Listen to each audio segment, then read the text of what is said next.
ಪ್ರತಿದಿನ ನಿಮ್ಮ ಜೀವನದಲ್ಲಿ ಒಂದು ಸುಳ್ಳನ್ನು ನಂಬುತ್ತಿರಬಹುದು. ಆ ಸುಳ್ಳು ಏನು ಗೊತ್ತಾ?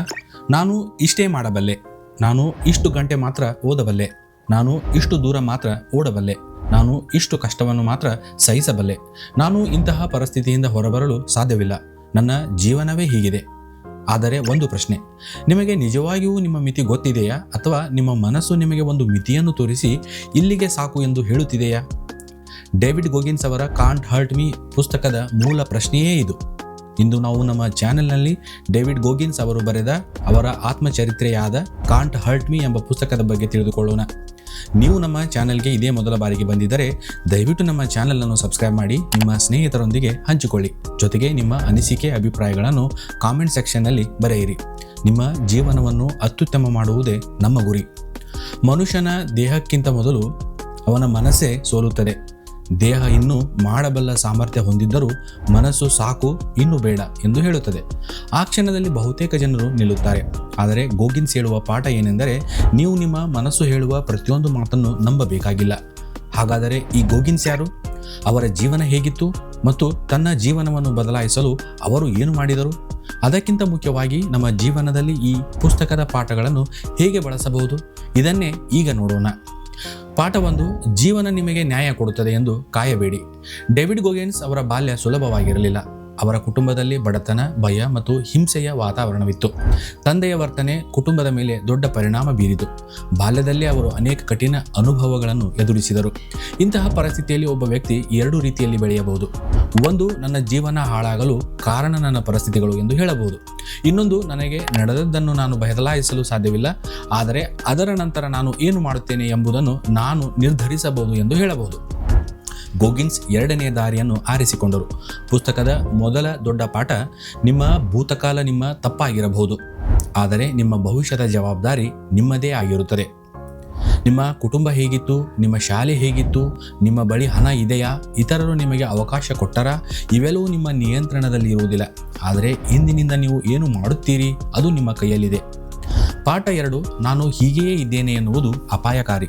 ಗೋಗಿನ್ಸ್ ಅವರ ಜೀವನದ ಒಂದು ಹಂತದಲ್ಲಿ ಅವರು ತಮ್ಮ ದೇಹ ಮತ್ತು ಜೀವನದ ಬಗ್ಗೆ ಸಂಪೂರ್ಣವಾಗಿ ನಿರ್ಲಕ್ಷ್ಯ ಹೊಂದಿದ್ದರು. ಅವರು ತುಂಬ ತೂಕ ಹೊಂದಿದ್ದರು. ಆರೋಗ್ಯಕರ ಜೀವನ ಶೈಲಿ ಇರಲಿಲ್ಲ. ಅವರ ಕೆಲಸ ಮತ್ತು ಜೀವನದ ಬಗ್ಗೆ ದೊಡ್ಡ ಕನಸು ಇರಲಿಲ್ಲ. ಆದರೆ ಒಂದು ದಿನ ಅವರು ಸೈನಿಕರ ಟ್ರೈನಿಂಗ್ ಮತ್ತು ವಿಶೇಷ ಪಡೆಗಳ ಬಗ್ಗೆ ತಿಳಿದುಕೊಂಡರು. ಅಲ್ಲಿ ಒಂದು ವಿಷಯ ಅವರಿಗೆ ತಿಳಿಯಿತು. ಅವರು ತಮ್ಮನ್ನು ತಾವೇ ಪ್ರಶ್ನಿಸಿದರು, ನಾನು ನನ್ನ ಜೀವನವನ್ನು ಇಷ್ಟು ಕೆಳಮಟ್ಟಕ್ಕೆ ಹೇಗೆ ತಂದಿದ್ದೇನೆ? ಈ ಪ್ರಶ್ನೆ ಅವರ ಜೀವನದ ಟರ್ನಿಂಗ್ ಪಾಯಿಂಟ್ ಆಯಿತು. ಗಮನಿಸಿ, ಜೀವನ ಬದಲಾವಣೆ ಯಾವಾಗಲೂ ದೊಡ್ಡ ಅವಕಾಶದಿಂದ ಆರಂಭವಾಗುವುದಿಲ್ಲ. ಕೆಲವೊಮ್ಮೆ ಅದು ಒಂದು ಕಠಿಣವಾದ ಪ್ರಶ್ನೆಯಿಂದ ಆರಂಭವಾಗುತ್ತದೆ. ನಾನು ನಿಜವಾಗಿಯೂ ನನ್ನ ಸಂಪೂರ್ಣ ಸಾಮರ್ಥ್ಯವನ್ನು ಬಳಸುತ್ತಿದ್ದೇನಾ? ಈ ಪ್ರಶ್ನೆಯನ್ನು ನಿಮ್ಮ ಜೀವನಕ್ಕೂ ಒಮ್ಮೆ ಕೇಳಿ. ಓದಿನಲ್ಲಿ, ಕೆಲಸದಲ್ಲಿ, ವ್ಯವಹಾರದಲ್ಲಿ, ಆರೋಗ್ಯದಲ್ಲಿ ನೀವು ನಿಜವಾಗಿಯೂ ನಿಮ್ಮ ಸಾಮರ್ಥ್ಯದ 100% ಬಳಸುತ್ತಿದ್ದೀರಾ, ಅಥವಾ ನಿಮ್ಮ ಕಂಫರ್ಟ್ ಝೋನ್ ಒಳಗೆ ಬದುಕುತ್ತಿದ್ದೀರಾ? ಪಾಠ 3, ಕಂಫರ್ಟ್ ಝೋನ್ ನಿಮ್ಮ ಅತಿ ದೊಡ್ಡ ಶತ್ರು. ನಮ್ಮ ಮೆದುಳು ಯಾವಾಗಲೂ ಸುಲಭವಾದ ದಾರಿಯನ್ನು ಹುಡುಕುತ್ತದೆ. ಓದಬೇಕೆ? ಮೊಬೈಲ್ ನೋಡೋಣ. ಎಕ್ಸರ್ಸೈಸ್ ಮಾಡಬೇಕೆ? ನಾಳೆಯಿಂದ ಶುರು ಮಾಡೋಣ. ಕಷ್ಟವಾದ ಕೆಲಸ ಮಾಡಬೇಕೆ? ಮೊದಲು ಸ್ವಲ್ಪ ವಿಶ್ರಾಂತಿ ತೆಗೆದುಕೊಳ್ಳೋಣ. ಇದು ಸೋಮಾರಿತನ ಮಾತ್ರವಲ್ಲ, ನಮ್ಮ ಮನಸ್ಸು ಡಿಸ್ಕಂಫರ್ಟನ್ನು ತಪ್ಪಿಸಲು ಪ್ರಯತ್ನಿಸುತ್ತದೆ. ಆದರೆ ಸಮಸ್ಯೆ ಏನೆಂದರೆ, ಬೆಳವಣಿಗೆ ಸಾಮಾನ್ಯವಾಗಿ ಕಂಫರ್ಟ್ ಝೋನ್ ಹೊರಗಡೆ ನಡೆಯುತ್ತದೆ. ನೀವು ಹೊಸ ಭಾಷೆ ಕಲಿಯುವಾಗ ಮೊದಲಿಗೆ ಕಷ್ಟವಾಗುತ್ತದೆ. ಹೊಸ ಸಬ್ಜೆಕ್ಟ್ ಓದುವಾಗ ಗೊಂದಲವಾಗುತ್ತದೆ. ಮೊದಲ ಬಾರಿ ಸ್ಟೇಜ್ ಮೇಲೆ ಮಾತನಾಡುವಾಗ ಭಯವಾಗುತ್ತದೆ. ಆದರೆ ನೀವು ಆ ಡಿಸ್ಕಂಫರ್ಟನ್ನು ಸಹಿಸಿಕೊಂಡಂತೆ ನಿಮ್ಮ ಸಾಮರ್ಥ್ಯ ವಿಸ್ತರಿಸುತ್ತದೆ. ಇದನ್ನೇ ಗೋಗಿನ್ಸ್ ತಮ್ಮ ಜೀವನದಲ್ಲಿ ಎಕ್ಸ್ಟ್ರೀಮ್ ಮಟ್ಟಕ್ಕೆ ತೆಗೆದುಕೊಂಡರು. ಅವರು ತಮ್ಮನ್ನು ತಾವೇ ಕಠಿಣ ಪರಿಸ್ಥಿತಿಗಳಲ್ಲಿ ಹಾಕಿಕೊಂಡರು. ಏಕೆ? ದೇಹವನ್ನು ಶಿಕ್ಷಿಸಲು ಅಲ್ಲ, ಮನಸ್ಸಿಗೆ ತರಬೇತಿ ನೀಡಲು. ಪಾಠ 4, 40% ರೂಲ್. ನಿಮಗೆ ಗೊತ್ತಿರುವುದಕ್ಕಿಂತ ನೀವು ಹೆಚ್ಚು ಮಾಡಬಲ್ಲಿರಿ. ಪುಸ್ತಕದಲ್ಲಿರುವ ಅತ್ಯಂತ ಪ್ರಸಿದ್ಧ ವಿಚಾರಗಳಲ್ಲಿ ಒಂದು 40% ರೂಲ್. ಇದರ ಸರಳ ಅರ್ಥ, ನಿಮ್ಮ ಮನಸ್ಸು ನನಗೆ ಇನ್ನು ಮುಂದೆ ಸಾಧ್ಯವಿಲ್ಲ ಎಂದು ಹೇಳುವ ಸಮಯದಲ್ಲಿ ಬಹುಶಃ ನಿಮ್ಮ ಸಾಮರ್ಥ್ಯದ ಸಂಪೂರ್ಣ ಮಿತಿ ಇನ್ನೂ ಬಂದಿಲ್ಲ. ಇದನ್ನು ವೈಜ್ಞಾನಿಕವಾಗಿ ನಿಖರವಾದ ಶೇಕಡಾವಾರು ನಿಯಮ ಎಂದು ತೆಗೆದುಕೊಳ್ಳಬೇಕಾಗಿಲ್ಲ. ಇದು ಒಂದು ಮೆಂಟಲ್ ಮಾಡೆಲ್. ಅಂದರೆ ನಾವು ಆಯಾಸಗೊಂಡಾಗ, ಭಯಪಟ್ಟಾಗ, ಕಷ್ಟವಾದಾಗ ನಮ್ಮ ಮೆದುಳು ತಕ್ಷಣವೇ ಸ್ಟಾಪ್ ಸಿಗ್ನಲ್ ನೀಡಬಹುದು. ಆದರೆ ಆ ಸಿಗ್ನಲ್ ಯಾವಾಗಲೂ ನಿಮ್ಮ ನಿಜವಾದ ಸಾಮರ್ಥ್ಯದ ಅಳತೆಯಾಗಿರುವುದಿಲ್ಲ. ಒಬ್ಬ ವಿದ್ಯಾರ್ಥಿ 2 ಗಂಟೆ ಓದಿ ಇನ್ನು ನನ್ನಿಂದ ಆಗಲ್ಲ ಎಂದು ಹೇಳಬಹುದು. ಆದರೆ ಅವನು ನಿಜವಾಗಿಯೂ 2 ಗಂಟೆಯ ನಂತರ ಸಂಪೂರ್ಣ ಸಾಮರ್ಥ್ಯ ತಲುಪಿದ್ದಾನಾ? ಅಗತ್ಯವಿಲ್ಲ. ಬಹುಶಃ ಅವನ ಗಮನ ಕುಂದಿರಬಹುದು, ಬಹುಶಃ ಅವನು ಕಷ್ಟದಿಂದ ತಪ್ಪಿಸಿಕೊಳ್ಳಲು ಪ್ರಯತ್ನಿಸುತ್ತಿರಬಹುದು. ಇಲ್ಲಿ ಮುಖ್ಯವಾದುದು ನಿಮ್ಮ ಮಿತಿಯನ್ನು ಪರೀಕ್ಷಿಸದೆ ನೀವು ನಿಮ್ಮ ಮಿತಿಯನ್ನು ಹೇಗೆ ತಿಳಿಯುತ್ತೀರಿ. ಪಾಠ 5 ಗೋಗಿನ್ಸ್ ಅವರ ದೊಡ್ಡ ಟರ್ನಿಂಗ್ ಪಾಯಿಂಟ್ ಮತ್ತೆ ಆರಂಭಿಸುವ ಧೈರ್ಯ. ಅವರು US ಮಿಲಿಟರಿಯ ಅತ್ಯಂತ ಕಠಿಣ ಟ್ರೈನಿಂಗ್ಗಳಲ್ಲಿ ಒಂದನ್ನು ಎದುರಿಸಲು ನಿರ್ಧರಿಸಿದರು. ಆದರೆ ಅವರ ದೇಹ ಆ ಮಟ್ಟದ ಟ್ರೈನಿಂಗಿಗೆ ಸಿದ್ಧವಾಗಿರಲಿಲ್ಲ. ಅವರು ತೂಕ ಕಡಿಮೆ ಮಾಡಬೇಕಾಯಿತು, ಅವರ ಜೀವನ ಶೈಲಿಯನ್ನು ಸಂಪೂರ್ಣವಾಗಿ ಬದಲಾಯಿಸಬೇಕಾಯಿತು. ಅಲ್ಲಿ ಒಂದು ದೊಡ್ಡ ಲೆಸನ್ ಇದೆ, ಅದೇ ದೊಡ್ಡ ಗುರಿಗೆ ದೊಡ್ಡ ಬದಲಾವಣೆ ಬೇಕಾಗುತ್ತದೆ. ನಾವು ಸಾಮಾನ್ಯವಾಗಿ ಹೀಗೆ ಹೇಳುತ್ತೇವೆ, ನಾನು ಟಾಪರ್ ಆಗಬೇಕು, ನಾನು ಬಿಸ್ನೆಸ್ ಆರಂಭಿಸಬೇಕು, ನಾನು ಫಿಟ್ ಆಗಬೇಕು. ಆದರೆ ಗುರಿ ಬದಲಾಯಿಸುವುದಕ್ಕಿಂತ ಮೊದಲು ಅದನ್ನು ಸಾಧಿಸುವ ವ್ಯಕ್ತಿಯಾಗಲು ನಮ್ಮ ದಿನಚರಿಯನ್ನು ನಾವು ಬದಲಾಯಿಸಬೇಕು. ನೀವು ಪ್ರತಿದಿನ ಏನು ಮಾಡುತ್ತೀರಿ ಅದೇ ನಿಮ್ಮ ಭವಿಷ್ಯವನ್ನು ನಿರ್ಮಿಸುತ್ತದೆ. ಅದು ಒಂದು ದೊಡ್ಡ ರೆಸಲ್ಯೂಷನ್ ಅಲ್ಲ, ಕೇವಲ ಸಣ್ಣ ಡೈಲಿ ಆಕ್ಷನ್ಸ್ಗಳು. ಪಾಠ 6 ದ ಅಕೌಂಟಬಿಲಿಟಿ ಮಿರರ್. ನಿಮ್ಮನ್ನು ನೀವು ಮೋಸ ಮಾಡಿಕೊಳ್ಳಬೇಡಿ. ಇದು ಪುಸ್ತಕದ ಅತ್ಯಂತ ಉಪಯುಕ್ತ ಕಾನ್ಸೆಪ್ಟ್ಗಳಲ್ಲಿ ಒಂದು. ಗೋಗಿನ್ಸ್ ತಮ್ಮ ತಪ್ಪುಗಳನ್ನು ತಮ್ಮಿಂದಲೇ ಮರೆಮಾಚದೆ ಎದುರಿಸಲು ಕಲಿತರು. ಇದನ್ನು ಅವರು ಅಕೌಂಟಬಿಲಿಟಿ ಮಿರರ್ ಎಂಬ ವಿಧಾನದಿಂದ ವಿವರಿಸುತ್ತಾರೆ. ಸರಳವಾಗಿ ಹೇಳುವುದಾದರೆ, ಪ್ರತಿದಿನ ನಿಮ್ಮನ್ನು ನೀವು ಕೇಳಿಕೊಳ್ಳಿ. ನಾನು ಏನು ಮಾಡಬೇಕಿತ್ತು, ನಾನು ಏನು ಮಾಡಲಿಲ್ಲ, ನನ್ನ ತಪ್ಪು ಏನು, ನಾಳೆ ನಾನು ಏನು ಸರಿಪಡಿಸುತ್ತೇನೆ. ಇದು ಸ್ವಯಂ ನಿಂದೆಯಲ್ಲ, ಇದು ಸೆಲ್ಫ್ ಅವೇರ್ನೆಸ್. ನಮ್ಮಲ್ಲಿ ಹಲವರು ತಮ್ಮ ಸಮಸ್ಯೆಗಳಿಗೆ ಕಾರಣ ಹುಡುಕುತ್ತಾರೆ. ಸಮಯ ಇರಲಿಲ್ಲ, ಮನೆ ಪರಿಸ್ಥಿತಿ ಸರಿಯಾಗಿರಲಿಲ್ಲ, ನನ್ನ ಟೀಚರ್ ಚೆನ್ನಾಗಿ ಕಲಿಸಲಿಲ್ಲ, ನನಗೆ ಮೋಟಿವೇಶನ್ ಇರಲಿಲ್ಲ. ಕೆಲವೊಮ್ಮೆ ಇವು ನಿಜವಾಗಿರಬಹುದು. ಆದರೆ ಒಂದು ಪ್ರಶ್ನೆ ಕೇಳಿ, ಈ ಪರಿಸ್ಥಿತಿ ಒಳಗೆ ನಾನು ಏನು ಮಾಡಬಹುದಿತ್ತು? ಈ ಪ್ರಶ್ನೆ ಬಂದಾಗಲೇ ರೆಸ್ಪಾನ್ಸಿಬಿಲಿಟಿ ಆರಂಭವಾಗುತ್ತದೆ. ಪಾಠ 7 ಮೋಟಿವೇಶನ್ ಮೇಲೆ ಜೀವನ ಕಟ್ಟಬೇಡಿ. ಇದು ಅತ್ಯಂತ ಮುಖ್ಯವಾದ ಲೆಸನ್. ಮೋಟಿವೇಶನ್ ಯಾವಾಗಲೂ ಇರೋದಿಲ್ಲ. ಕೆಲವು ದಿನ ನೀವು ತುಂಬ ಉತ್ಸಾಹದಿಂದಿರುತ್ತೀರಿ, ಮತ್ತೊಂದು ದಿನ ಏನನ್ನು ಮಾಡಲು ಮನಸ್ಸಾಗುವುದಿಲ್ಲ. ನೀವು ಮೋಟಿವೇಶನ್ ಮೇಲೆ ಅವಲಂಬಿಸಿದ್ದರೆ ನಿಮ್ಮ ಪ್ರೋಗ್ರೆಸ್ ಕೂಡ ಮೋಟಿವೇಶನ್ ಜೊತೆಗೆ ಬರುತ್ತದೆ ಮತ್ತೆ ಹೋಗುತ್ತದೆ. ಆದರೆ ಡಿಸಿಪ್ಲಿನ್ ಬೇರೆ. ಡಿಸಿಪ್ಲಿನ್ ಎಂದರೆ ಮನಸ್ಸಿಲ್ಲದಿದ್ದರೂ ಮಾಡಬೇಕಾದ ಕೆಲಸವನ್ನು ಮಾಡುವುದು. ಮೋಟಿವೇಶನ್ ನಿಮ್ಮನ್ನು ಆರಂಭಿಸಬಹುದು, ಡಿಸಿಪ್ಲಿನ್ ನಿಮ್ಮನ್ನು ಮುಂದಕ್ಕೆ ಕರೆದೊಯ್ಯುತ್ತದೆ. ಪಾಠ 8 ಹಳೆಯ ನಿಮ್ಮ ವ್ಯಕ್ತಿತ್ವವನ್ನು ಸೋಲಿಸಿ. ಇತರರ ಜೊತೆ ಹೋಲಿಕೆ ಮಾಡುವುದು ಸುಲಭ. ಅವನು ನನಗಿಂತ ಇಂಟೆಲಿಜೆಂಟ್, ಅವಳು ನನಗಿಂತ ಸಕ್ಸಸ್ಫುಲ್, ಅವನಿಗೆ ನನಗಿಂತ ಹೆಚ್ಚು ಸ್ಯಾಲರಿ ಇದೆ, ಅವಳಿಗೆ ಹೆಚ್ಚು ಅಪಾರ್ಚುನಿಟಿ ಸಿಕ್ಕಿವೆ. ಆದರೆ ಗೋಗಿನ್ಸ್ ಅವರ ಮೈಂಡ್ಸೆಟ್ ಬೇರೆ. ನಿನ್ನೆ ಇದ್ದ ನಿಮ್ಮನ್ನು ಇಂದು ಮೀರಿಸುವುದು ಮುಖ್ಯ.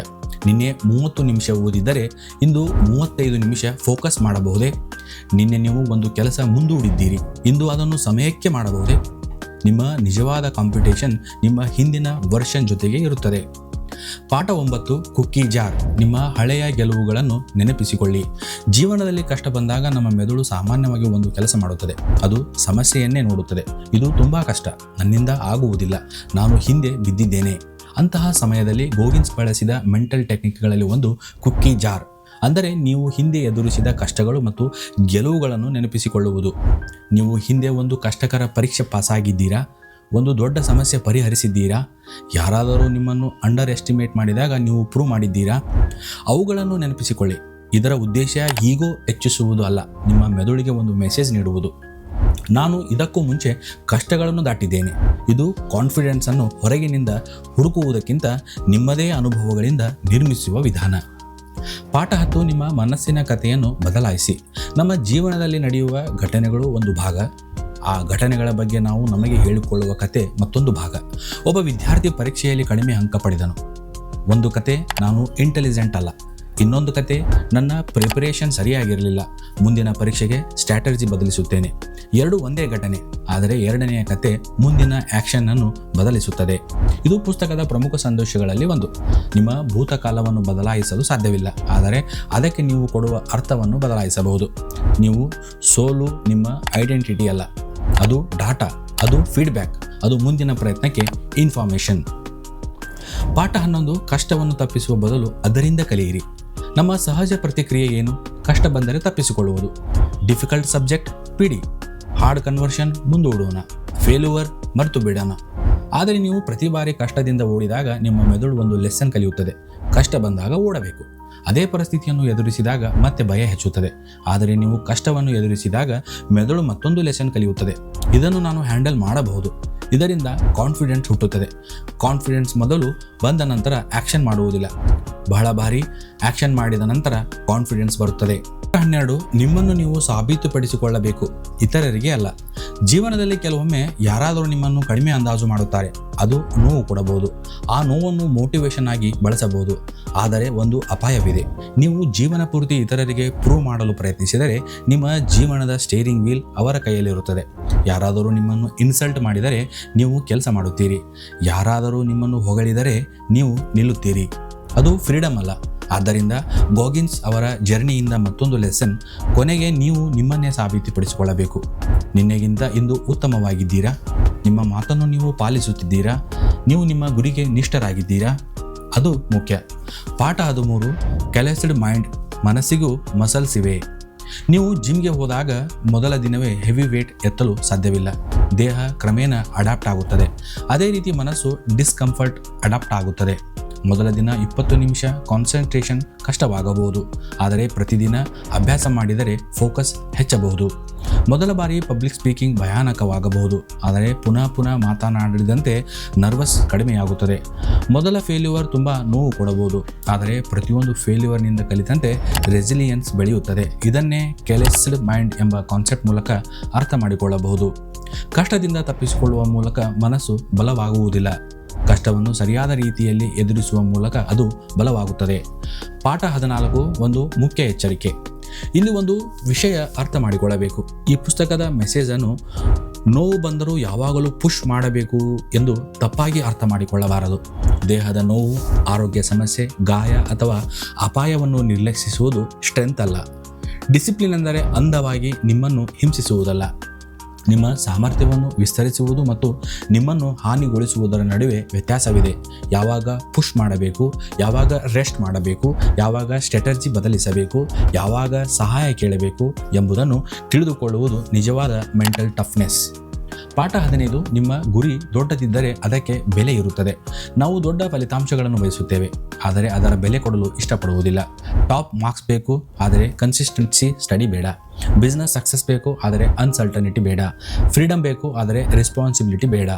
ಗೋಗಿನ್ಸ್ ಅವರ ಜೀವನ ನಮಗೆ ಒಂದು ಅನ್ಕಂಫರ್ಟಬಲ್ ಟ್ರುತ್ ತೋರಿಸುತ್ತದೆ. ಯಾವುದೇ ಮೀನಿಂಗ್ಫುಲ್ ಅಚೀವ್ಮೆಂಟ್ಗೆ ಒಂದು ಪ್ರೈಸ್ ಇರುತ್ತದೆ.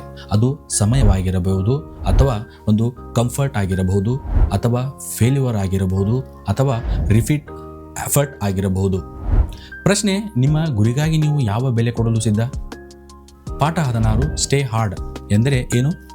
ಗೋಗಿನ್ಸ್ ಅವರ ಪ್ರಸಿದ್ಧ ಮೆಸೇಜ್ ಸ್ಟೇ ಹಾರ್ಡ್. ಇದನ್ನು ಕೇವಲ ಕಠಿಣವಾಗಿರು ಎಂದು ಅರ್ಥ ಮಾಡಿಕೊಳ್ಳಬೇಡಿ. ಇದರ ಆಳವಾದ ಅರ್ಥ ಕಷ್ಟ ಬಂದಾಗ ನಿಮ್ಮ ಐಡೆಂಟಿಟಿಯನ್ನು ಬದಲಾಯಿಸುವುದಲ್ಲ. ಒಂದು ಬ್ಯಾಡ್ ಡೇ ಬಂದರೆ ನಾನು ಯೂಸ್ಲೆಸ್ ಎಂದು ಹೇಳಬೇಡಿ. ಒಂದು ಫೇಲ್ಯೂರ್ ಬಂದರೆ ನನ್ನಿಂದ ಆಗಲ್ಲ ಎಂದು ನಿರ್ಧರಿಸಬೇಡಿ. ಒಂದು ರಿಜೆಕ್ಷನ್ ಬಂದರೆ ನನ್ನ ವ್ಯಾಲ್ಯೂ ಕಡಿಮೆ ಎಂದು ಭಾವಿಸಬೇಡಿ. ಕಷ್ಟವನ್ನು ಒಂದು ಟೆಂಪರರಿ ಇವೆಂಟ್ ಆಗಿ ನೋಡಿ. ನಿಜವೇನೆಂದರೆ ನೀವು ಕಷ್ಟಕ್ಕಿಂತ ದೊಡ್ಡವರು.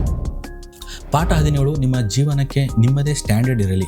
ಸಮಾಜ ಒಂದು ಸ್ಟ್ಯಾಂಡರ್ಡ್ ಕೊಡುತ್ತದೆ: marks, salary, status, car, houses. ಆದರೆ ನೀವು ನಿಮ್ಮ ಜೀವನದ ಸ್ಟ್ಯಾಂಡರ್ಡನ್ನು ಇತರರಿಂದ ಬಾರೋ ಮಾಡಿದರೆ ನಿಮ್ಮ ಹ್ಯಾಪಿನೆಸ್ ಕೂಡ ಅವರ ಕೈಯಲ್ಲಿರುತ್ತದೆ. ಗೋಗಿನ್ಸ್ ಅವರ ಫಿಲಾಸಫಿಯಿಂದ ಕಲಿಯಬೇಕಾದುದು: ನಿಮ್ಮದೇ ಸ್ಟ್ಯಾಂಡರ್ಡ್ ನಿರ್ಮಿಸಿ. ನಿಮ್ಮ ಸ್ಟ್ಯಾಂಡರ್ಡನ್ನು ಇತರರಿಂದ ಬಾರೋ ಮಾಡಬೇಡಿ. ಪಾಠ 18: ನಿಮ್ಮ ಜೀವನದ ಗವರ್ನರ್ ಯಾರು? ಒಂದು ಕಾರಿನಲ್ಲಿ ಎಂಜಿನ್ ತುಂಬ ಪವರ್ಫುಲ್ ಆಗಿದ್ದರೂ ಗವರ್ನರ್ ಸಿಸ್ಟಮ್ ಅದರ ಮ್ಯಾಕ್ಸಿಮಮ್ ಸ್ಪೀಡನ್ನು ನಿಯಂತ್ರಿಸಬಹುದು. ಮಾನವನಲ್ಲೂ ಹಾಗೆಯೇ ನಮ್ಮ ಸಾಮರ್ಥ್ಯ ದೊಡ್ಡದಾಗಿರಬಹುದು, ಆದರೆ ನಮ್ಮ ಬಿಲೀಫ್, ಫಿಯರ್ಸ್, ಹ್ಯಾಬಿಟ್ಸ್ ಮತ್ತು ಸೆಲ್ಫ್ ಡೌಟ್ಗಳು ನಮ್ಮನ್ನು ನಿಯಂತ್ರಿಸಬಹುದು. ಅದೇ ನಿಮ್ಮ ಇಂಟರ್ನಲ್ ಗವರ್ನರ್. ನಾನು ಇಂಟೆಲಿಜೆಂಟ್ ಅಲ್ಲ, ನಾನು ಪುವರ್ ಬ್ಯಾಕ್ಗ್ರೌಂಡ್ನಿಂದ ಬಂದಿದ್ದೇನೆ, ನನ್ನ ಇಂಗ್ಲೀಷ್ ವೀಕ್, ನಾನು ಪಬ್ಲಿಕ್ ಸ್ಪೀಕಿಂಗ್ ಮಾಡಲಾರೆ, ನಾನು ಬಿಸ್ನೆಸ್ ಮಾಡಲಾರೆ. ಈ ಮಾತುಗಳು ಫ್ಯಾಕ್ಟ್ಸ್ ಆಗಿರಬೇಕಾಗಿಲ್ಲ, ಅವು ನಿಮ್ಮ ಬಿಲೀಫ್ ಆಗಿರಬಹುದು. ನಾವು ಆ ಬಿಲೀಫ್ಗಳನ್ನು ಪರೀಕ್ಷಿಸಬಹುದು. ಈ ಬಿಲೀಫ್ ನಿಜವೇ, ಅಥವಾ ನಾನು ಬಹಳ ಕಾಲದಿಂದ ಇದನ್ನೇ ನಂಬುತ್ತಿದ್ದೀನಾ? ಈ ಪ್ರಶ್ನೆ ನಿಮ್ಮ ಜೀವನದಲ್ಲಿ ದೊಡ್ಡ ಬದಲಾವಣೆ ತರಬಹುದು. ಪಾಠ 19: ನಿಮ್ಮ ದಿನವನ್ನು ಗೆದ್ದರೆ ಜೀವನ ಗೆಲ್ಲಬಹುದು. ನಮ್ಮಲ್ಲಿ ಬಹಳ ಜನ ಫ್ಯೂಚರ್ ಬಗ್ಗೆ ಯೋಚಿಸುತ್ತಾ ಪ್ರೆಸೆಂಟನ್ನು ಕಳೆದುಕೊಳ್ಳುತ್ತಾರೆ. ಒಂದು ದಿನ ನಾನು ಸಕ್ಸಸ್ಫುಲ್ ಆಗುತ್ತೇನೆ, ಒಂದು ದಿನ ನನ್ನ ಬಿಸ್ನೆಸ್ ದೊಡ್ಡದಾಗುತ್ತದೆ. ಆದರೆ ಆ ಒಂದು ದಿನ ಯಾವಾಗ? ಗೋಗಿನ್ಸ್ ಅವರ ಫಿಲಾಸಫಿಯನ್ನು ಪ್ರಾಕ್ಟಿಕಲ್ ಆಗಿ ಹೇಳುವುದಾದರೆ, ಭವಿಷ್ಯವನ್ನು ಗೆಲ್ಲಲು ಇಂದು ಏನು ಮಾಡಬೇಕು ಅದನ್ನು ಮಾಡಿ. ಇಂದು ಒಂದು ವರ್ಕೌಟ್, ಇಂದು ಒಂದು ಡಿಫಿಕಲ್ಟ್ ಟಾಸ್ಕ್, ಇಂದು 1 ಗಂಟೆ ಡಿಸ್ಟ್ರಾಕ್ಷನ್ ಫ್ರೀ ವರ್ಕ್, ಇಂದು ಒಂದು ಅನ್ಕಂಫರ್ಟಬಲ್ ಕನ್ವರ್ಸೇಷನ್. ನಿಮ್ಮ ಜೀವನದ ಕ್ವಾಲಿಟಿ ಬಹುಮಟ್ಟಿಗೆ ನಿಮ್ಮ ದಿನಗಳ ಕ್ವಾಲಿಟಿಯಿಂದ ನಿರ್ಮಾಣವಾಗುತ್ತದೆ. ಪಾಠ 20: ನಿಮ್ಮದೇ ಒಂದು ಚಾಲೆಂಜ್ ನಿರ್ಮಿಸಿ. ಪುಸ್ತಕದಿಂದ ಇನ್ಸ್ಪಿರೇಷನ್ ತೆಗೆದುಕೊಳ್ಳುವುದು ಸುಲಭ. ಈ ವಿಡಿಯೋ ನೋಡಿದ ಮೇಲೆ 2 ಗಂಟೆ ನಿಮಗೆ ಮೋಟಿವೇಶನ್ ಇರುತ್ತದೆ. ಆಮೇಲೆ ಹಳೆಯ ಜೀವನಕ್ಕೆ ಮತ್ತೆ ಮರಳುತ್ತೀರಿ. ಆದ್ದರಿಂದ ಈ ಪುಸ್ತಕವನ್ನು ಓದಿದ ನಂತರ ಮಾಡಬೇಕಾದದ್ದು ಇನ್ಸ್ಪಿರೇಷನ್ ಅಲ್ಲ, ಎಕ್ಸ್ಪೆರಿಮೆಂಟ್. ಮುಂದಿನ 30 ದಿನ ನಿಮ್ಮ ಜೀವನದಲ್ಲಿ ಒಂದು ಚಾಲೆಂಜ್ ತೆಗೆದುಕೊಳ್ಳಿ. ಉದಾಹರಣೆಗೆ, ಪ್ರತಿದಿನ ನಿಗದಿತ ಸಮಯದಲ್ಲಿ ಎದ್ದೇಳಬೇಕು, ಪ್ರತಿದಿನ ನಿರ್ದಿಷ್ಟ ಸಮಯ ಡಿಸ್ಟ್ರಾಕ್ಷನ್ ಇಲ್ಲದೆ ಓದುವುದು, ಪ್ರತಿದಿನ ಒಂದು ಡಿಫಿಕಲ್ಟ್ ಟಾಸ್ಕ್ ಪೂರ್ಣಗೊಳಿಸುವುದು, ಪ್ರತಿದಿನ ನಿಮ್ಮ ಪ್ರೋಗ್ರೆಸ್ ಬರೆಯುವುದು, ನಿಮ್ಮ ಗುರಿಗೆ ಸಂಬಂಧಿಸಿದ ಒಂದು ಸ್ಕಿಲ್ಲನ್ನು ಪ್ರತಿದಿನ ಅಭ್ಯಾಸ ಮಾಡುವುದು. ನಿಮ್ಮ ಗುರಿ ದೊಡ್ಡದಾಗಿರಬೇಕು ಎಂದಲ್ಲ, ಬದಲಿಗೆ ನೀವು ನಿಮ್ಮ ಮಾತನ್ನು ಪ್ರತಿದಿನ ಪಾಲಿಸಬೇಕು. ಅಲ್ಲಿಂದ ಸೆಲ್ಫ್ ರೆಸ್ಪೆಕ್ಟ್ ಬೆಳೆಯುತ್ತದೆ. ಪಾಠ 21. ಈ ಪುಸ್ತಕದ ಅತ್ಯಂತ ದೊಡ್ಡ ಲೆಸನ್. ಕಾಂಟ್ ಹರ್ಟ್ ಮೀ ಪುಸ್ತಕವನ್ನು ಕೇವಲ ಮಿಲಿಟರಿ ಟ್ರೈನಿಂಗ್, ರನ್ನಿಂಗ್ ಅಥವಾ ಎಕ್ಸ್ಟ್ರೀಮ್ ಎಂಡ್ಯೂರೆನ್ಸ್ ಬಗ್ಗೆ ಇರುವ ಪುಸ್ತಕ ಎಂದು ನೋಡಿದರೆ ನಾವು ಅದರ ಅರ್ಧದಷ್ಟು ಅರ್ಥವನ್ನು ಮಾತ್ರ ಪಡೆಯುತ್ತೇವೆ. ಇದರ ನಿಜವಾದ ಲೆಸನ್ ಇನ್ನೂ ಆಳದಲ್ಲಿದೆ. ಅದು ನೀವು ನಿಮ್ಮ ಜೀವನದ ಬಗ್ಗೆ ತೆಗೆದುಕೊಳ್ಳುವ ರೆಸ್ಪಾನ್ಸಿಬಿಲಿಟಿ. ನಿಮ್ಮ ಭೂತಕಾಲ ಕಠಿಣವಾಗಿರಬಹುದು, ನಿಮ್ಮ ಪರಿಸ್ಥಿತಿ ಅನ್ಫೇರ್ ಆಗಿರಬಹುದು, ನಿಮ್ಮ ಬಳಿ ಇತರರಿಗಿರುವ ಅವಕಾಶಗಳು ಇಲ್ಲದಿರಬಹುದು. ಆದರೂ ನಿಮ್ಮ ಮುಂದಿನ ಹೆಜ್ಜೆ ನಿಮ್ಮ ಕೈಯಲ್ಲಿದೆ. ಇದು ಸುಲಭವಾದ ಮೆಸೇಜ್ ಅಲ್ಲ, ಇದು ಪವರ್ಫುಲ್ ಮೆಸೇಜ್. ಒಂದು ಕ್ಷಣ ಕಲ್ಪಿಸಿಕೊಳ್ಳಿ, ನೀವು 10 ವರ್ಷಗಳ ನಂತರ ನಿಮ್ಮನ್ನೇ ನೀವು ಭೇಟಿಯಾಗಿದ್ದೀರಿ. ಆ ವ್ಯಕ್ತಿ ನಿಮ್ಮನ್ನು ನೋಡಿ ಒಂದು ಪ್ರಶ್ನೆ ಕೇಳುತ್ತಾನೆ, ನಿನಗೆ ಗೊತ್ತಿದ್ದರೂ ನೀನು ಏಕೆ ಪ್ರಯತ್ನಿಸಲಿಲ್ಲ? ಆ ಪ್ರಶ್ನೆಗೆ ನಿಮ್ಮ ಬಳಿ ಏನು ಉತ್ತರ ಇರುತ್ತದೆ? ನನಗೆ ಸಮಯ ಇರಲಿಲ್ಲ, ನನಗೆ ಭಯವಾಗಿತ್ತು, ನಾನು ರೆಡಿ ಇರಲಿಲ್ಲ, ಇತರರು ನನ್ನನ್ನು ಸಪೋರ್ಟ್ ಮಾಡಲಿಲ್ಲ, ಅಥವಾ ನಾನು ಪ್ರಯತ್ನಿಸಿದೆ. ಇದು ಕಾಂಟ್ ಹರ್ಟ್ ಮೀ ಪುಸ್ತಕದ ಅತ್ಯಂತ ಪವರ್ಫುಲ್ ಮೆಸೇಜ್ ಎಂದು ನಾನು ಭಾವಿಸುತ್ತೇನೆ. ಜೀವನದಲ್ಲಿ ಪ್ರತಿಯೊಂದು ಸಮಸ್ಯೆಯನ್ನು ನೀವು ಗೆಲ್ಲುತ್ತೀರಿ ಎಂಬ ಗ್ಯಾರಂಟಿ ಇಲ್ಲ. ಪ್ರತಿಯೊಂದು ಗುರಿಯೂ ನಿಮ್ಮ ಇಚ್ಛೆಯಂತೆ ನಡೆಯುತ್ತಿದೆ ಎಂಬ ಗ್ಯಾರಂಟಿ ಇಲ್ಲ. ಆದರೆ ನೀವು ನಿಮ್ಮ ಸಾಮರ್ಥ್ಯವನ್ನು ಸಂಪೂರ್ಣವಾಗಿ ಬಳಸಿದ್ದೀರಾ ಎಂಬ ಪ್ರಶ್ನೆಗೆ ಮಾತ್ರ ನಿಮ್ಮ ಉತ್ತರ ನಿಮ್ಮ ಕೈಯಲ್ಲಿದೆ.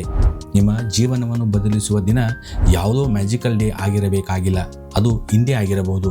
ನೀವು ಒಂದು ಸಣ್ಣ ನಿರ್ಧಾರ ತೆಗೆದುಕೊಳ್ಳುವ ದಿನ, ಒಂದು ಎಕ್ಸ್ಕ್ಯೂಸ್ ಕಡಿಮೆ ಮಾಡುವ ದಿನ, ಒಂದು ಡಿಫಿಕಲ್ಟ್ ಕೆಲಸ ಮುಗಿಸುವ ದಿನ, ಒಂದು ಹ್ಯಾಬಿಟ್ ಆರಂಭಿಸುವ ದಿನ, ಒಂದು ಬಾರಿ ಮತ್ತೆ ಪ್ರಯತ್ನಿಸುವ ದಿನ. ಏಕೆಂದರೆ ನಿಮ್ಮ ಜೀವನವನ್ನು ಬದಲಿಸುವ ಶಕ್ತಿ ಯಾವಾಗಲೂ ನಿಮ್ಮ ಹೊರಗೆ ಇರಬೇಕಾಗಿಲ್ಲ, ಬಹುಶಃ ಅದು ನಿಮ್ಮೊಳಗೆ ಇದೆ. ನೀವು ಅದನ್ನು ಬಳಸಲು ಇನ್ನೂ ಪ್ರಾರಂಭಿಸಿಲ್ಲ ಅಷ್ಟೇ. ಹಾಗಾಗಿ ಮುಂದಿನ ಬಾರಿ ನಿಮ್ಮ ಮನಸ್ಸು ಇದು ನನ್ನಿಂದ ಆಗುವುದಿಲ್ಲ ಎಂದು ಹೇಳಿದಾಗ ತಕ್ಷಣ ನಂಬಬೇಡಿ. ಒಂದು ಪ್ರಶ್ನೆ ಕೇಳಿ, ನಿಜವಾಗಿಯೂ ಆಗುವುದಿಲ್ಲವೇ ಅಥವಾ ನಾನು ಇನ್ನೂ ಪ್ರಯತ್ನಿಸಿಲ್ಲವೇ? ಬಹುಶಃ ಆ ಒಂದು ಪ್ರಶ್ನೆ ನಿಮ್ಮ ಜೀವನದ ಮುಂದಿನ ಚಾಪ್ಟರನ್ನು ಆರಂಭಿಸಬಹುದು. ಸ್ಟೇ ಹಾರ್ಡ್, ಆದರೆ ನಿಮ್ಮನ್ನು ಹಾನಿಗೊಳಿಸುವ ಅರ್ಥದಲ್ಲಿ ಅಲ್ಲ. ನಿಮ್ಮ ಎಕ್ಸ್ಕ್ಯೂಸ್ಗಿಂತ ಬಲವಾಗಿರಿ, ನಿಮ್ಮ ಭಯಕ್ಕಿಂತ ದೊಡ್ಡವರಾಗಿರಿ, ನಿಮ್ಮ ನಿನ್ನೆಗಿಂತ ಇಂದು ಉತ್ತಮರಾಗಿರಿ. ಏಕೆಂದರೆ ಕೊನೆಗೆ ನಿಮ್ಮ ಜೀವನದ ದೊಡ್ಡ ಯುದ್ಧ ಇತರರ ಜೊತೆಯಲ್ಲ, ಅದು ನಿಮ್ಮ ಹಳೆಯ ವರ್ಷನ್ ಜೊತೆ. ಮತ್ತು ಆ ಯುದ್ಧದಲ್ಲಿ ಮುಂದಿನ ಹೆಜ್ಜೆ ನಿಮ್ಮದು. ಧನ್ಯವಾದ. ಈ ಸಾರಾಂಶ ನಿಮಗೆ ಇಷ್ಟವಾದರೆ ದಯವಿಟ್ಟು ನಮ್ಮ ಚಾನಲನ್ನು ಸಬ್ಸ್ಕ್ರೈಬ್ ಮಾಡಿ, ನಿಮ್ಮ ಸ್ನೇಹಿತರೊಂದಿಗೆ ಹಂಚಿಕೊಳ್ಳಿ. ಉತ್ತಮ ಪುಸ್ತಕದ ಸಾರಾಂಶದೊಂದಿಗೆ ಮುಂದಿನ ವಿಡಿಯೋದಲ್ಲಿ ಭೇಟಿಯಾಗೋಣ. ನಮಸ್ಕಾರ.